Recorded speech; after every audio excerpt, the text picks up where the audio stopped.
Sons da Terra.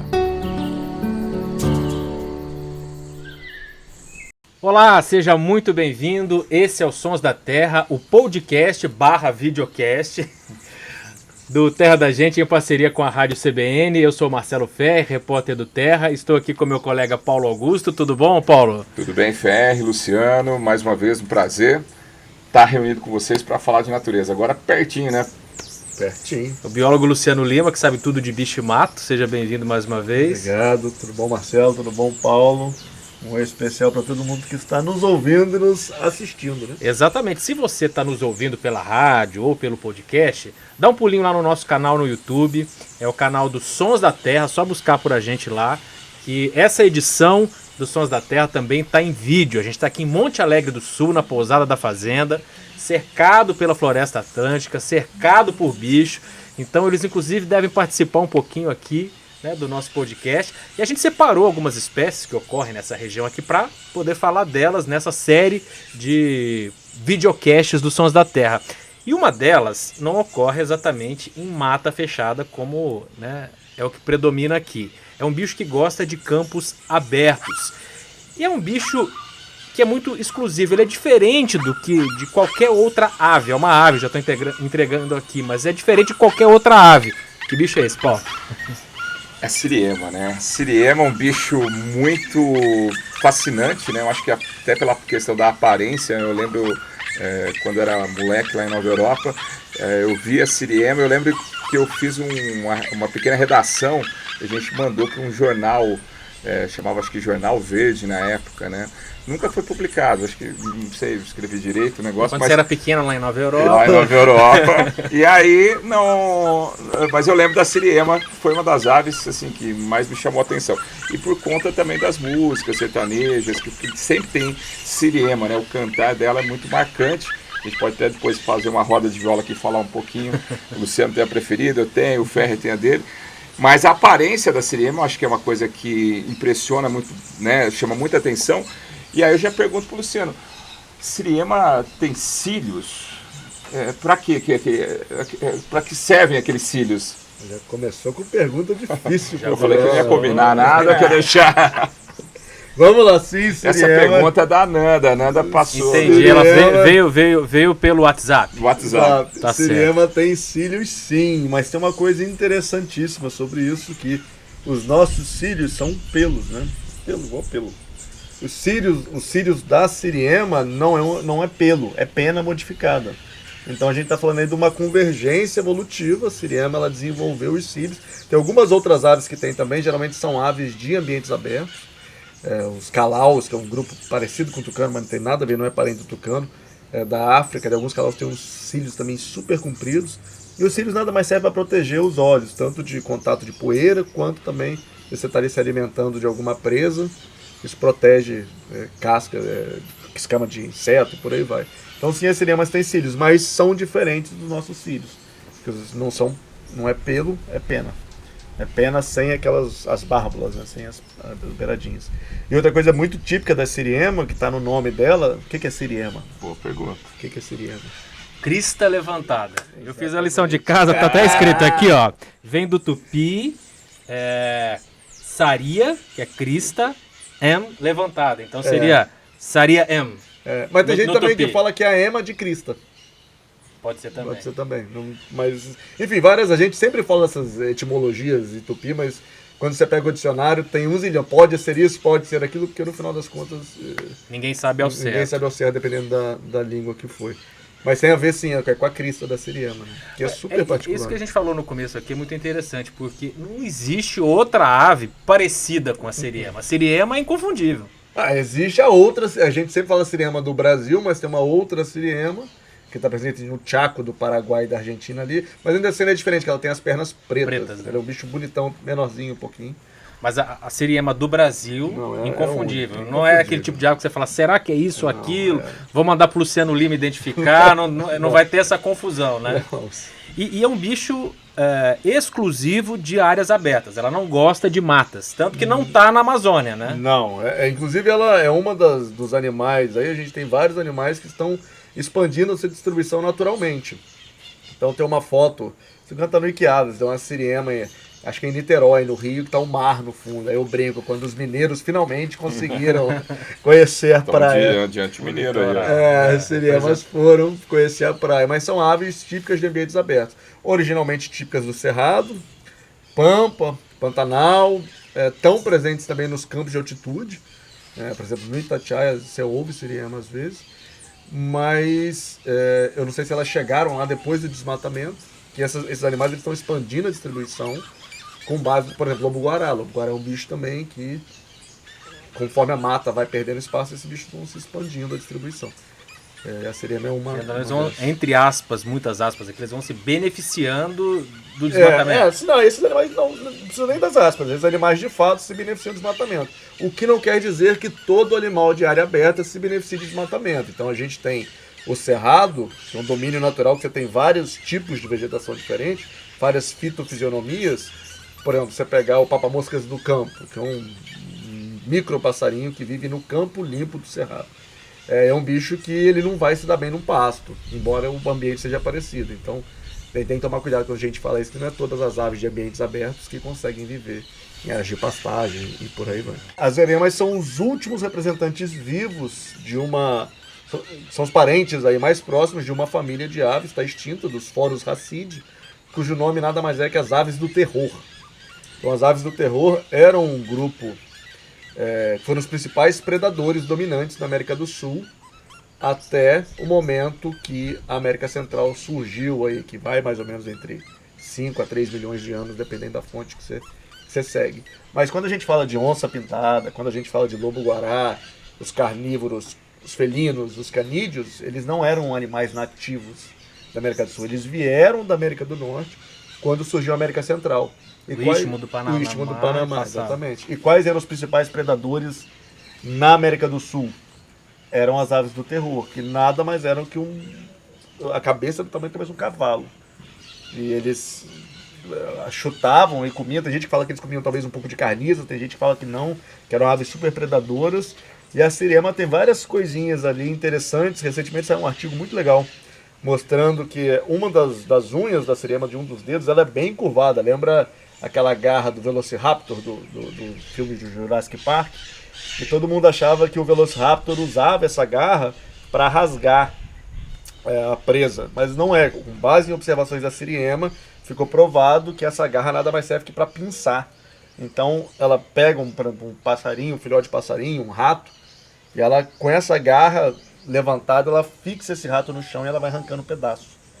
Então... Aproveitando só essa questão da predação, tem um registro, foi uma reportagem até que está no nosso site, mas nós vamos mostrar a imagem agora, de um flagrante que uma moradora de Bragança Paulista fez, a Elisa, a reportagem foi da Ananda na época, que é uma cobra enrolada no pescoço da siriema, né? Depois ela conta que a siriema se deu melhor, né? Mas até uma imagem, como a gente pode ver aí, é uma imagem até forte, né? Parece que a cobra está tentando estrangular a siriema. A gente tá falando dos mineiros, né? Se qualquer mineiro que se preze, você falar em matar uma siriema, o cara briga com você, porque a siriema ali tem um papel importantíssimo na fazenda, no sítio, que é controle de serpentes. E de fato é um animal que, se ela vê, você pode ser venenosa, pode ser o que for, ela tem esse jeito bem agressivo de matar, né? Que a siriema, ela pega o animal e ela arremessa contra o chão. E aí não matou, ela pega de novo e joga no chão. Ela não é diferente do gavião que segura e vai. Daí depois... Ela usa basicamente o bico, então ali pra... ela arremessa, ela joga e cativeiro, já devia até em cativeiro. Ela pega um camundonguinho e joga, ela vai jogando, joga o animal 1000 vezes no chão até ele morrer, e depois ela pinça com aquele dedo. Que provavelmente também era o jeito que as aves do terror matavam aí suas presas. Mas a gente está falando, a ave do terror provavelmente matava bichos aí com o tamanho de um cavalo pequeno. E a siriema é a última dessas aves? É o parente vivo mais próximo que existe. Era da mesma linhagem. Da mesma linhagem, sim, exatamente. Evolutiva. Que são as aves do terror, só para contextualizar, elas viveram depois dos dinossauros, isso, né? Não eram dinossauros, mas... E também não concorreram com os grandes felinos. Então, tem algumas, depois da formação da América Central, essa é uma pergunta muito interessante, por quê? Porque A fauna da América do Sul, ela evoluiu como numa ilha. A América do Sul foi como se fosse a Austrália por mais de 60 milhões de anos. A gente ficou completamente isolado. E aí você tem toda uma fauna absurdamente diferente da América do Sul. Que sobrou hoje disso? Tatu, que é uma coisa xenatra, as preguiças, são coisas típicas da América do Sul. Mas você tem todos os outros animais que desapareceram. Não tinha grandes felinos. Não tigre, tinha. Dente de sabre, nada disso aqui. Não, os grandes felinos na época que desenvolveram aqui foram grandes marsupiais, porque a Austrália tinha marsupial e a América do Sul tinha marsupial porque antes as duas eram juntas. Separaram. Então a gente teve tigre, dente de sabre e marsupial. Mas esse é papo com outro podcast. Nossa, imagina você ser caçado por um gambá. É mais outro churrasco, é outro papo, outro podcast. Mas voltando para as aves do terror, geralmente os animais que eram nativos da América do Sul eles perderam. Porque a maioria dos animais da América do Norte veio e eram carnívoros muito mais eficientes. É complicado de falar em termos evolutivos, mas de certa forma a fauna da América do Sul perdeu. Mas você teve alguns animais que conseguiram. E você tem uma ave do terror que foi para a América do Norte. E viveu até não muito tempo atrás, muito tempo, aí, poucos milhões de anos, conseguiu lá, chegou a competir com os grandes. Então provavelmente não, certamente, num passado já um pouquinho distante, mas não é na época dos dinossauros, mais recente, a gente teve ali provavelmente um embate entre uma onça pintada... 3 milhões de anos atrás. 6 assim. milhões.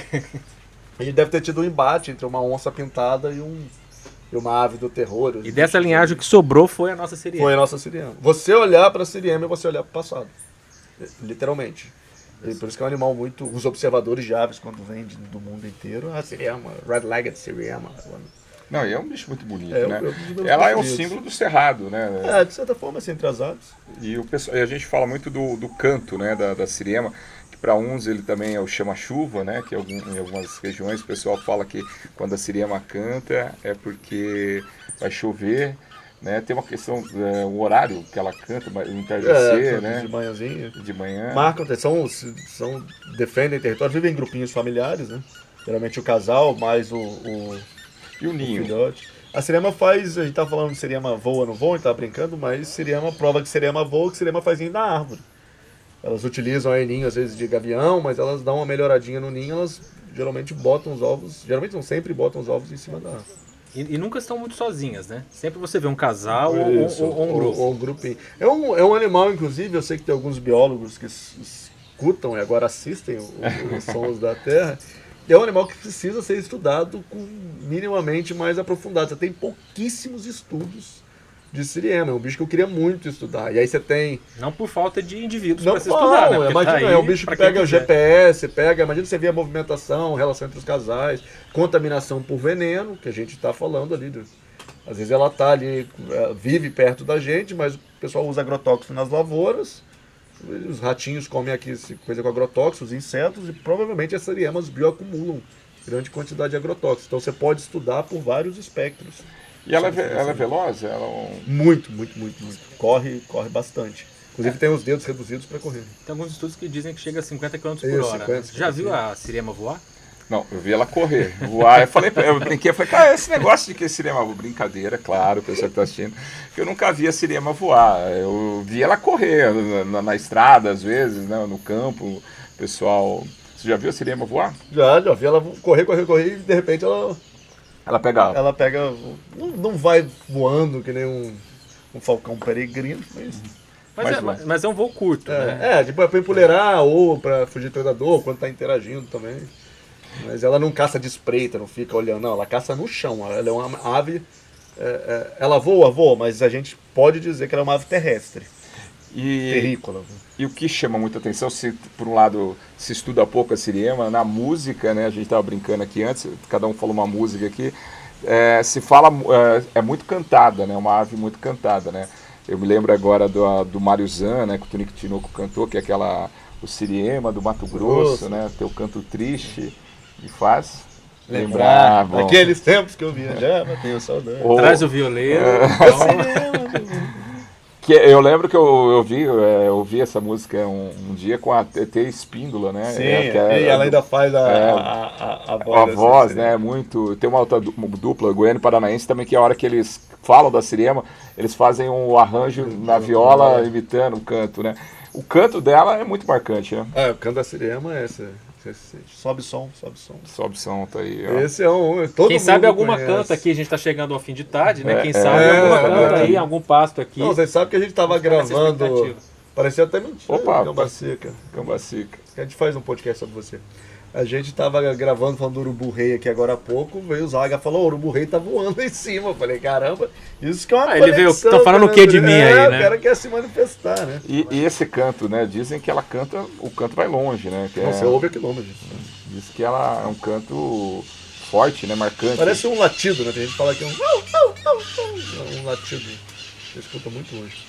E é curioso, né? A imagem dela cantando, que ela coloca o bico pra cima e dobra o pescoço ali para marcar território, para poder unir o grupo, né? E é uma ave que depende muito dessa união, né? De ter relações, não é de forma alguma um bicho solitário. Não, defende território. Se você toca o playback, inclusive, elas vêm agressivamente. E é um bicho que é interessante também.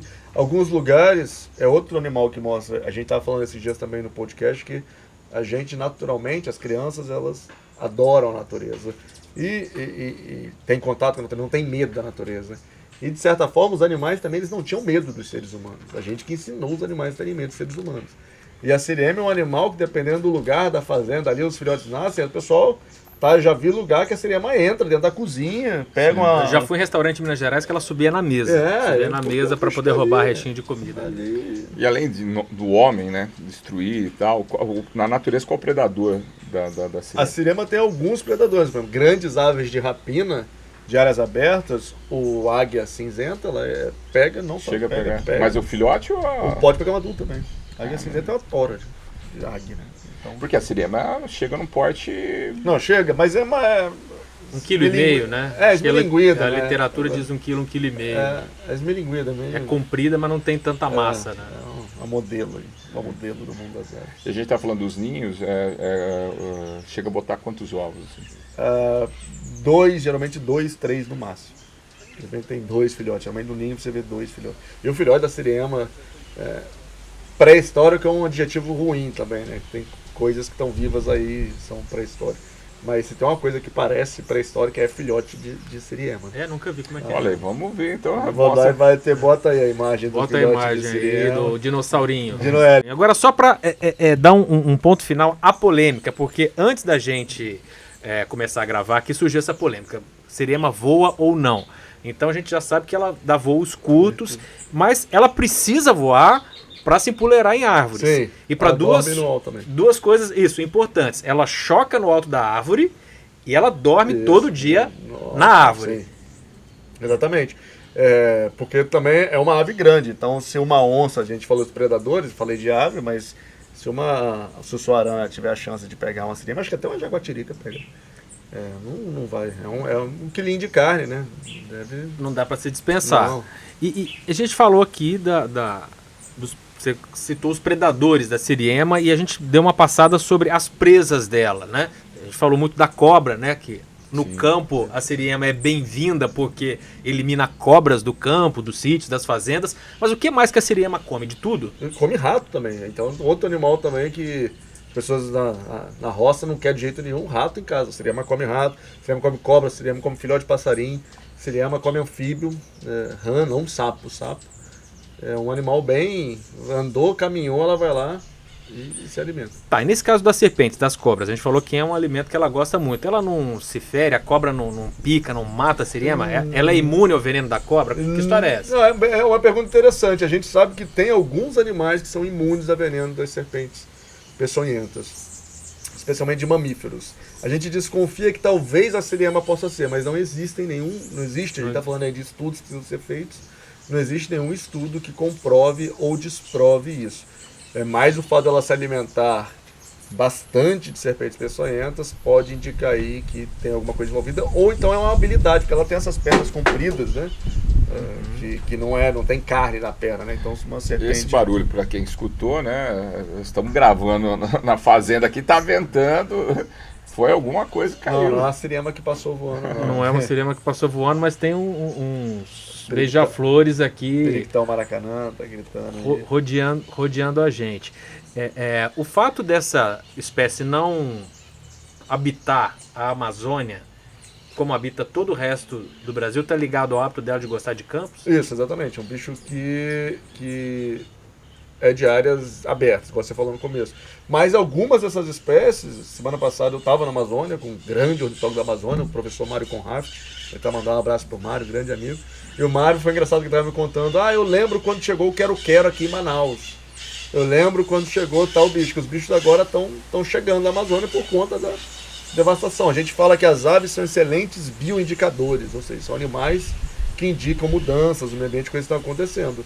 E o fato da siriema ser cada vez mais encontrado em lugares onde originalmente elas não estavam, mostra isso também. E muito provavelmente não vai demorar muito para a voz da siriema ser uma voz ouvida na periferia da Amazônia, pelo menos na periferia da Amazônia. Principalmente se você considerar que muitas das áreas de selva estão sendo convertidas em pasto, exatamente, né? Por isso.